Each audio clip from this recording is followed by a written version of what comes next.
What is up, my people? So, if you're the seniors, this was the Wednesday that I couldn't be with you, and if you were juniors, you're probably seeing this second semester. So, either way, I hope everything things are treating you well. So, anyway, sorry, I was just making sure that the mic was on. The mic is recording. Okay. So, at this point, you should have already done. You should have the note sheet for the course of the revolution.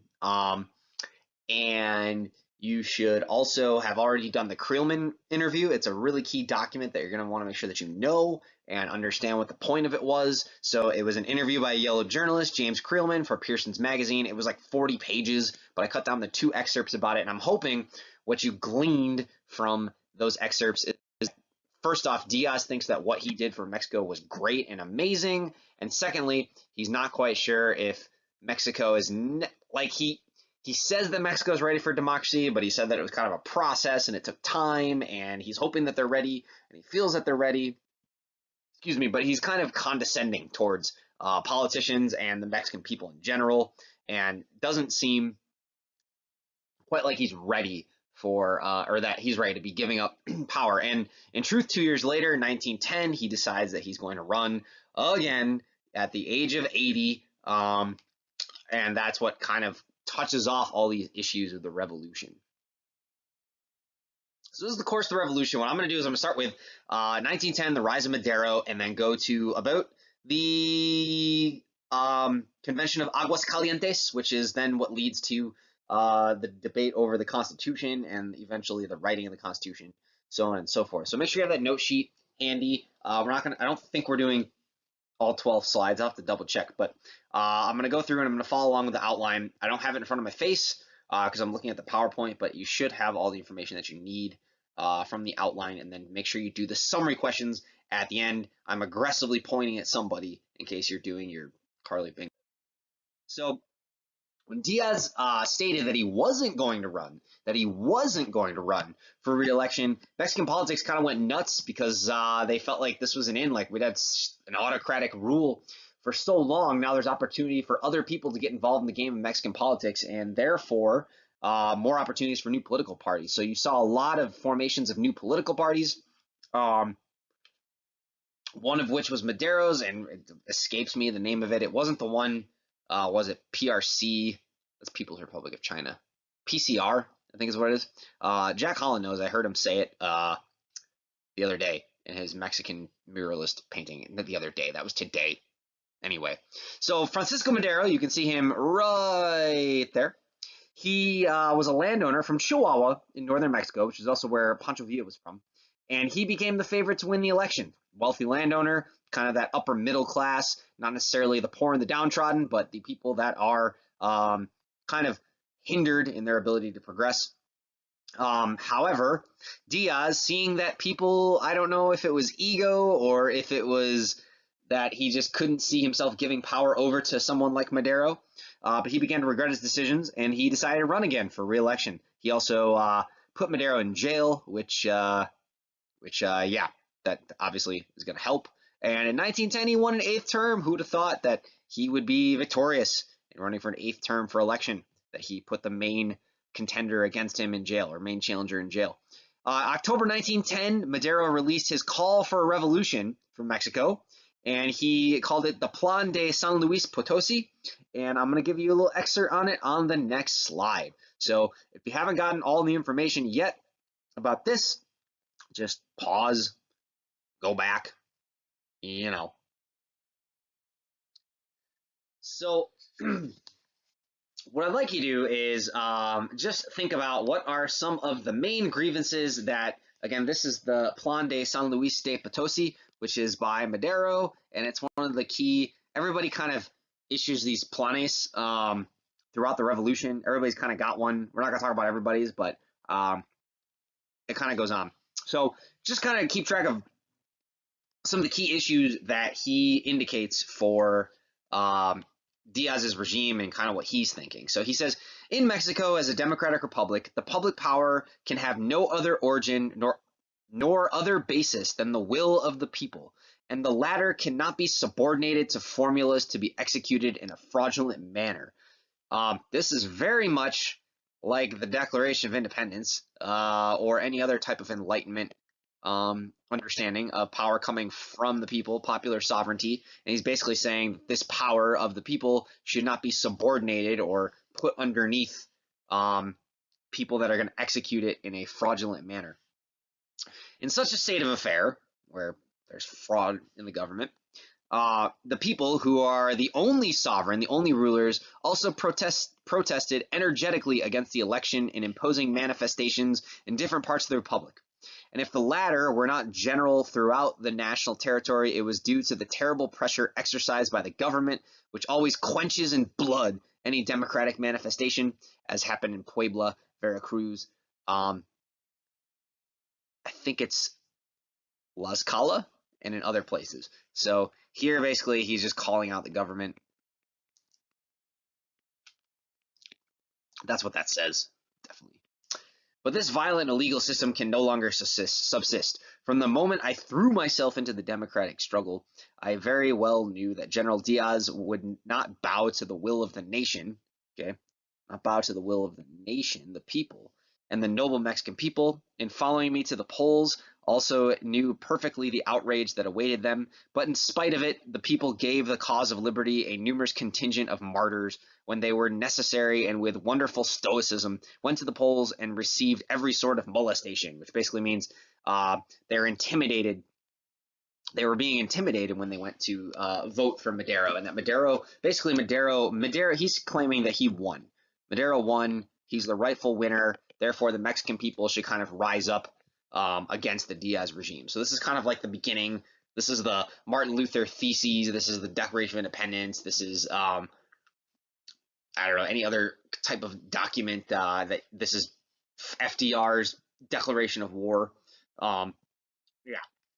So just a quick overview of the first part of the revolution, just for context. You've got Zapata right here, you have Pancho Villa right here. This is like the only time, I think this is the only picture that they've ever seen of them to actually together. They never quite joined forces, even though that probably would have made them a very formidable force that wouldn't be stopped for the revolution. So in 1910, the revolution officially begins with insurrections against Diaz's election.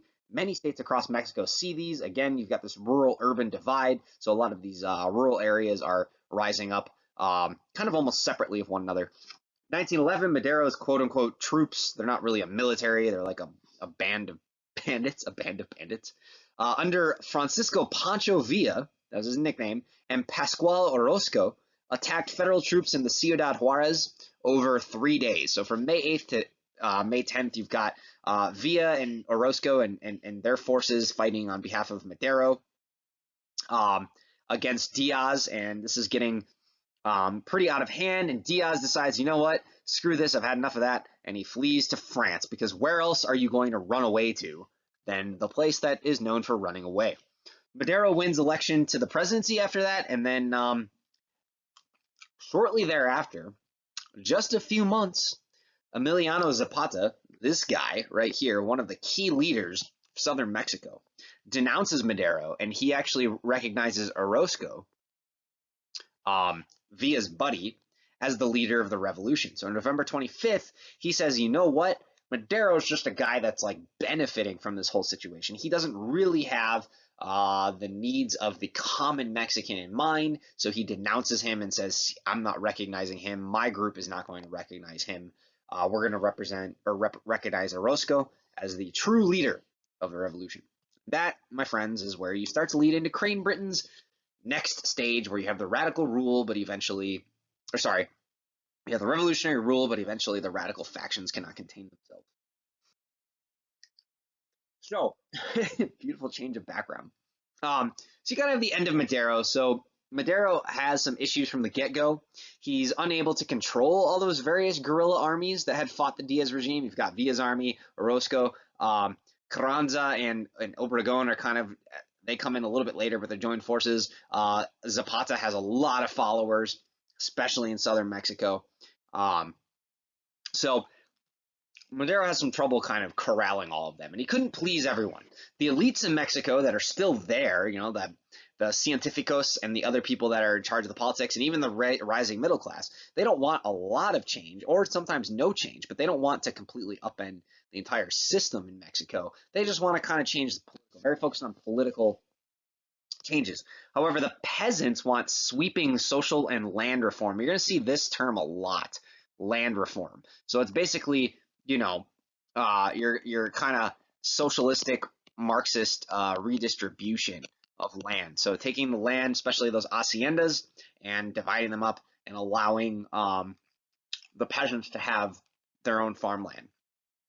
There was some promotion of democratic practices, though. They had freedom of the press. They developed a new Department of Labor to look into workers' rights. However, a lot of the labor leaders in the cities deemed them to be too conservative. Strikes even continued against Madero's government. So there were worker strikes in protest of Madero's government, even though they had protested Diaz's government before that. So it's just kind of getting out of hand.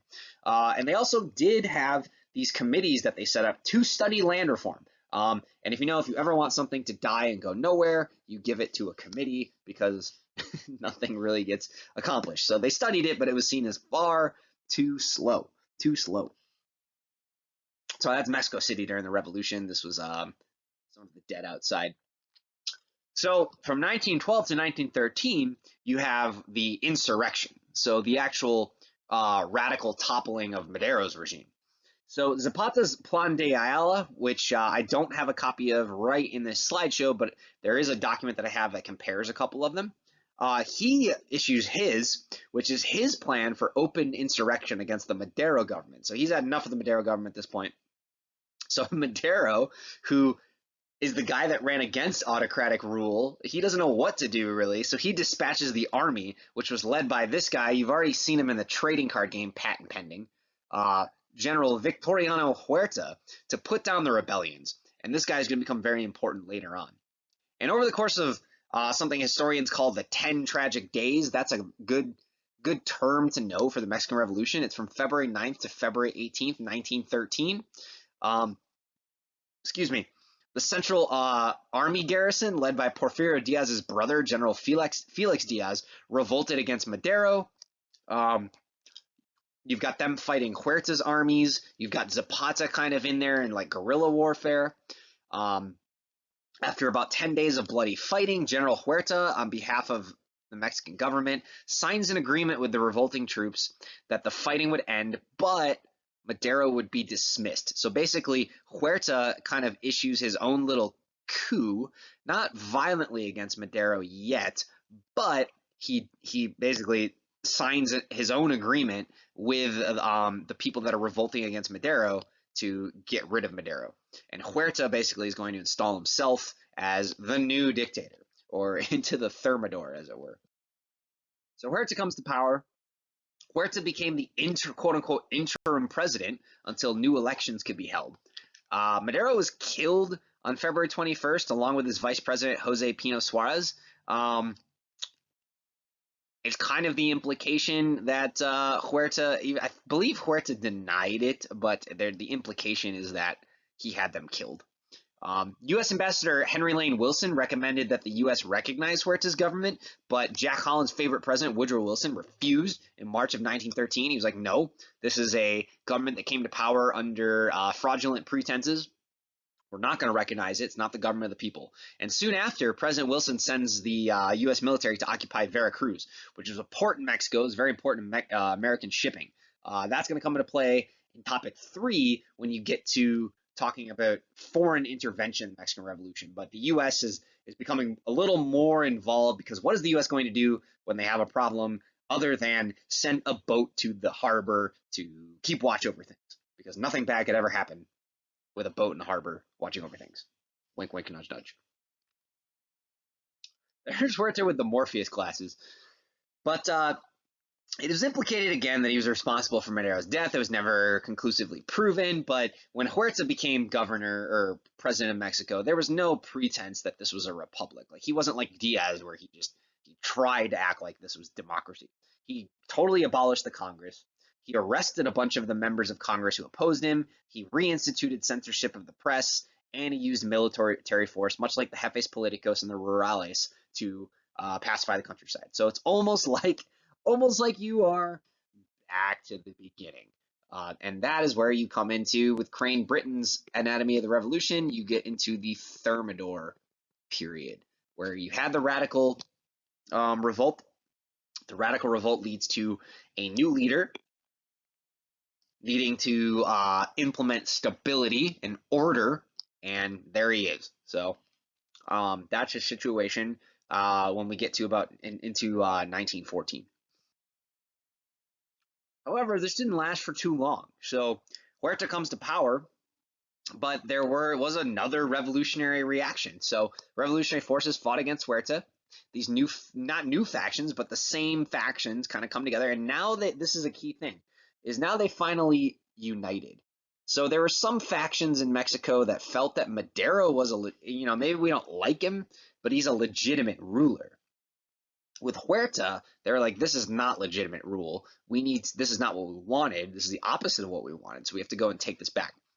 So the most active leaders were Zapata, Villa, Carranza, and Obregon. That was the one-armed wonder.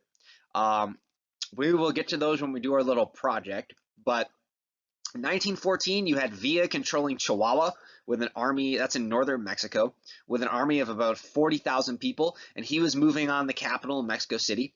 Zapata was so he's moving south. Zapata's moving north from Morelos. That's actually, I believe, my concept of Mexican geography, that it would actually be more like this.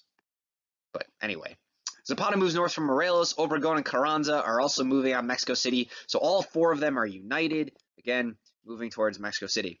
In August 1914, Obregon approached Mexico City first, and his approach forced Huerta to resign.